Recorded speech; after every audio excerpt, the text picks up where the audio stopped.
Hi guys, and welcome back to another video. Now, I really can't say I'm surprised. The verdict came down in the trial of Ricky Jones, the Labour councillor, and I'm sure you're all aware of what the verdict was. But Ricky Jones, the Labour councillor, who attending an anti-racism rally following the Southport unrest after the three young girls were murdered by, I don't even want to say that sadist's name. I don't think his name is worthy of being aired, being spoken. The only names we should hear are the three young names of the three young girls. But following the protest afterwards, Ricky Jones, a Labour councillor from Dartford, attended an anti-racism rally after being told by the Labour Party, to not attend after a request was sent out, an order was sent out for MPs and councillors to not attend such events. He did attend, and he said that what needed to happen was that the throats of Nazis and fascists needed to be cut, and then he motioned a cutting action against his throat. So he was arrested, and he was charged by the Crown Prosecution Service for encouraging violent disorder, and it went to trial. And during the trial, he gave as mitigating circumstances the fact that he was neurodivergent, that there might have been issues with him not comprehending what he was saying, and that he was incensed by a certain far right symbols or signs, stickers he had found on the train. Whether or not that was true remains to be seen.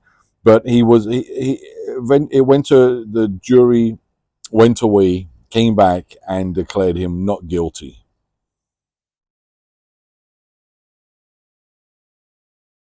Despite the fact there was ample video evidence of him saying these things, encouraging, essentially encouraging, calling for the deaths of people he disagreed with.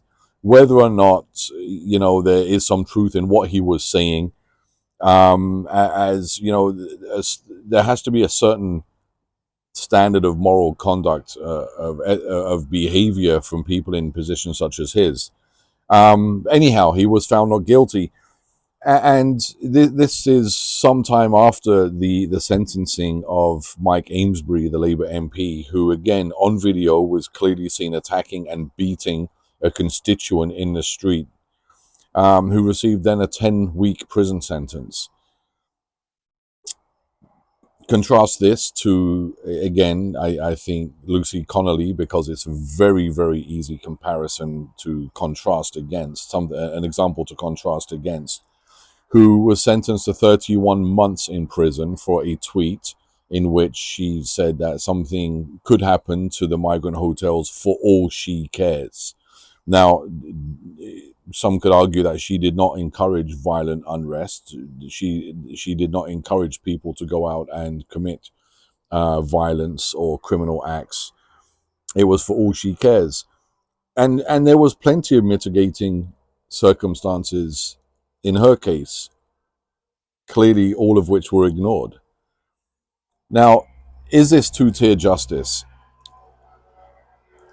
In the case of Ricky Jones, it was a jury trial, and the jury went away and deliberated and came back and found him not guilty. So some could argue that, a jury of his peers, they made the decision, and this is how the court system is supposed to is supposed to act. In the case of Lucy Connolly, a judge convicted her and sentenced her to prison. In the case of Ricky Jones, it was the jury who made the final decision.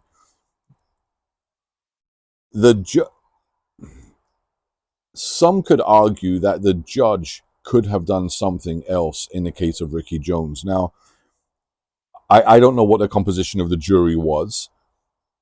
Unfortunately, in the UK, there's a process called voir dire, which is very commonly seen in the US court system or court process, and to a degree is used in Australia and Canada, where members of the prosecution, in this case, it would be the Crown Prosecution Service in Canada, the Crown in Australia, can challenge certain jurors, and the defense can do the same thing as well. So they can challenge certain jurors based upon on whether or not they think that they would be sympathetic to to their particular cause or to their side. That doesn't happen in the UK. Voir dire means something completely different. It's more when it's where evidence can be challenged, not a juror can be challenged. So I don't know what the composition of the jury was in Ricky Jones's case. But there is a certain degree of flexibility on the part of the judge. Now, it's not often done, but a judge in the UK can direct the jury to come back with a certain verdict and then apply sentencing, use any relevant sentencing guidelines, and then as the sentencing guidelines as a starting point, and then take into consideration any mitigating circumstances, such as his neurodivergency, if that indeed is something that could be considered.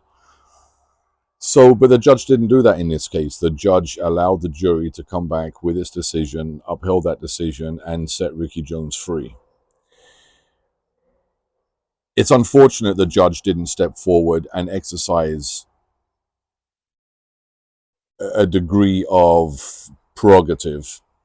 By all accounts, if we're using Lucy Connolly as an example, should Ricky Jones have been set free? What do you think? Personally, I think the same standard most definitely should have been applied, and an example set. But here we see again that if you're not following the government's narrative, if you're not if you disagree with the government's position and the government's narrative, you'll suffer the full consequences of the law. If you're a member of that government or that political side, then you'll receive a very lenient sentence, or indeed you'll be set completely free. So, is there two-tier justice? It's hard to disagree and say no. It's absolutely hard to disagree and say no when time and time and time again we're seeing cases of people who are calling for change. People on the center right who are calling for change are being sentenced to very lengthy jail terms. And members of the labor movement of the left are walking free or receiving, in Mike Kingsbury's case, very, very lenient sentences. And then this is something that it's not just happening in the UK, it's happening in Canada. If anybody from Australia is watching, any cases from there, I'd love to hear about them. But yeah, very disappointing, incredibly disappointing news from the British court system. Ricky Jones free after calling for the violent deaths of people he disagrees with. Lucy Connolly is still in jail. Now, I think it's time that the Home Secretary step up, do the right thing, set that woman free.